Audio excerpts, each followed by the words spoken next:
देखो dear student, आज हम नेक्स्ट टॉपिक पढ़ेंगे कि relation between electric current and drift velocity की अपवन वेग और विद्युत धारा में संबंध। इससे पहले एक आपकी परिभाषा रह चुकी थी कि मोबिलिटी गतिशीलता क्या होता है।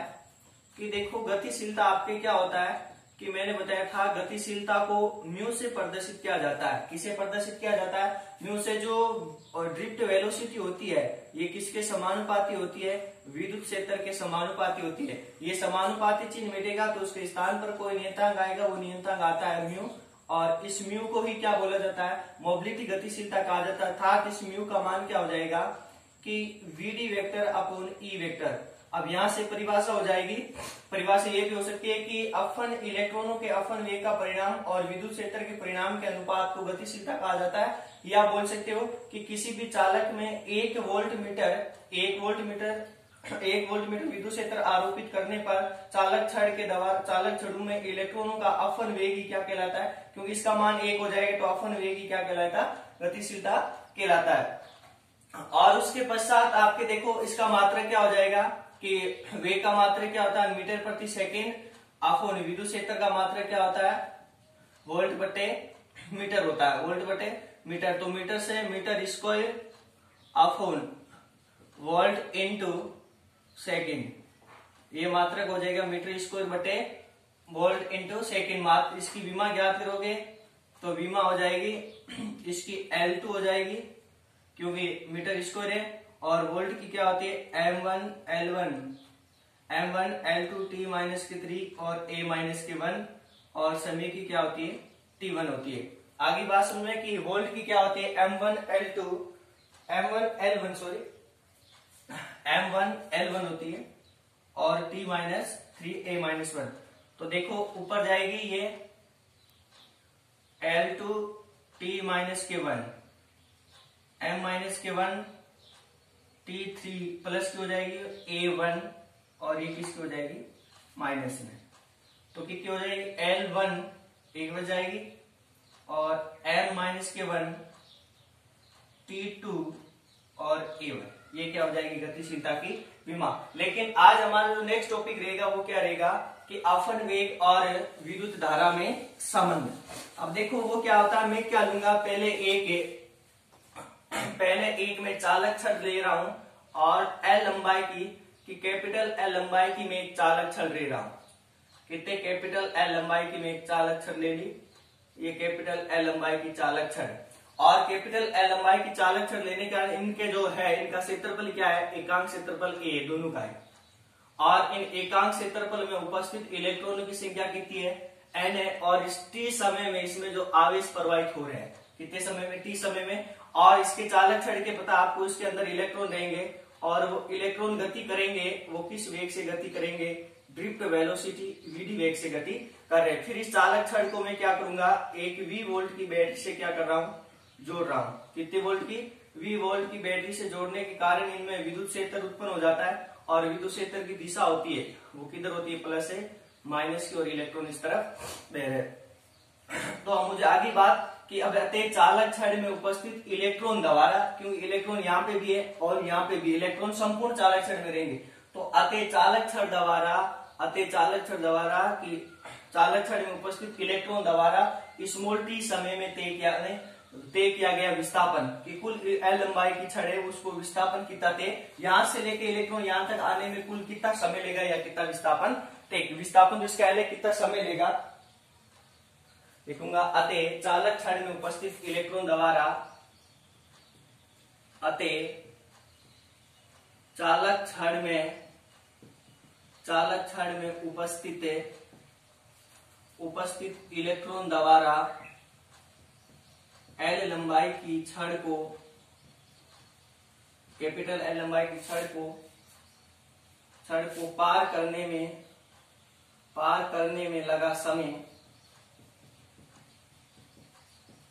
समय आगे।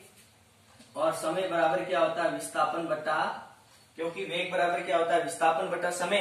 तो वेग बराबर क्या होता है? विस्थापन बटा समय। तो समय बराबर क्या हो जाएगा? विस्थापन बटा वेग। समय कितना आपके पास t है, मैंने t माना था कि t समय में प्रवाहित हो रहे हैं, तो t बराबर वेग विस्थापन कितना आपके पास l है। विस्थापन l है, विस्थापन मतलब यहां से लेके इलेक्ट्रॉन यहां तक गति करेगा, तो विस्थापन इसका कितना हो गया l हो गया, और वेग किस वेग से इलेक्ट्रॉन गति कर रहा है, vd वेग से। इक्वेशन नंबर 1 आगे बात समझ में। उसके पश्चात मैं लिखूंगा कि चालक छड़ में Q आवेश T समय में प्रवाहित हो रहे हैं, तो धारा I हो तो धारा कितनी होनी चाहिए। अब चालक छड़ में जो इलेक्ट्रॉन है वो मैंने मान लिया Q आवेश है, कितने आवेश है, कुल कितने आवेश है, Q T स्मॉल t समय में प्रवाहित हो रहे हैं, तो विद्युत धारा बराबर क्या होता है, I बराबर क्या होता है, Q अपॉन T होता है या नहीं होता। आवेश Q है और समय कितना है आपके पास T। इक्वेशन नंबर इसको क्या दे दिया मैंने 2, क्योंकि मुझे अब किस में संबंध ज्ञात करना है, अपवन वेग और विद्युत धारा में। तो अपवन वेग और विद्युत धारा में ज्ञात करने के लिए विद्युत धारा की परिभाषा भी काम आएगी। अब आगे नेक्स्ट क्या रहेगा, ये रहेगा आपके पास कि इस चालक छड़ है, इसके एकांक आयतन में पहले इलेक्ट्रॉनों की संख्या ज्ञात करनी है। किसकी, एकांक आयतन में इलेक्ट्रॉनों की संख्या। Q का मतलब इलेक्ट्रॉन, ये Q, इस Q का मान भी ज्ञात चाहिए, क्योंकि T का मान देखो मेरे पास आ गया, T का मान आ गया। अब इस Q का मान चाहिए, Q का मतलब इलेक्ट्रॉन संख्या। लिखूंगा चालक छड़ के एकांक आयतन में इलेक्ट्रॉनों की संख्या। अब एकांक आयतन में आपके इलेक्ट्रॉन संख्या को n से मतलब n माना जाता है। इलेक्ट्रॉन संख्या मैंने मान लिया n है, n बराबर कितना आएगा, n ही आएगा, क्योंकि एकांक आयतन में, आयतन का मतलब al क्षेत्रफल और लंबाई। अब इस एकांक आयतन है कि NaL पूरे संपूर्ण में कितने NaL होता है, क्योंकि यहां से लेके A और L है तो NaL, लेकिन इस Al का मान तो कितना हो गया, एकांक है ना, क्योंकि एकांक आयतन में, तो Al का मान तो कितना हो गया, L का मान 1 हो गया, पीछे क्या बच गया n। फिर लिखूंगा चालक छड़ के Al आयतन में, Al कैपिटल रहेगा, Al आयतन में इलेक्ट्रॉनों की संख्या,